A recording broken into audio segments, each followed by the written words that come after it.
Bugün bizim biznes adamında qonağımız Saday Alberdiyevdir. Saday qardaşımız, keçid alaq elə bu verilişimizin missiyasına uyğun olaraq təqdimata və Bravo Technologies şirkəti hansı missiya üzərində fəaliyyət göstərir? Bir qısa tanışlıq edək, ondan sonra sualımız əsasında davam edərik. Bravo Technologies əsas prioriteti internet provider xidməti olmaqla paralel, hardasa 12 ildən çoxdur bu sahədəyik. Həmçinin IT istiqamətli müxtəlif həllər, texniki və belə deyək, proqram təminatlı həllər təklif edirik.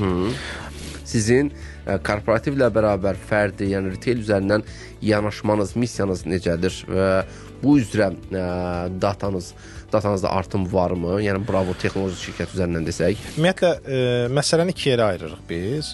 Biz daha çox 3 yerə ayırırıq. Bu birinci texniki proses. Buna biz daha çox zəif axın xidmətləri deyirik.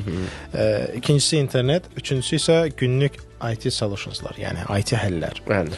Bu həllər individualdır. Kiminsə hansısa bir belə deyək, softla bağlı və yaxud da günlük hansısa bir istifadə etdikləri avadanlıqlarla bağlı problemlər olduğu zaman individual həllər təklif edirik və buna aylıq support şəklində edirik.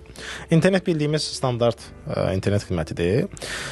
Burada pərakəndə ilə korporativ arasında çox ciddi fərqlər var. Çünki pərakəndə daha çox zəhmət tələb edən və daha geniş bir belə dərya məntiqi ilə düşünün, çox böyük bir bazardır.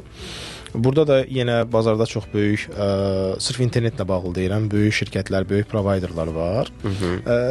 Biz daha çox belə deyək, ümumiyyətlə var bu geniş bazar payının içərisində nəsə pay götürmək və yaxud özümüzə uyğun bir daha uğurlu ola biləcəyimiz segmenti və sahəni seçmək. Korporativ bunun içərisində daha fərdidir, daha belə xüsusi yer tutur. Bizə burada məşğul olmaq, burada ixtisaslaşmaq həmişə maraqlı olur.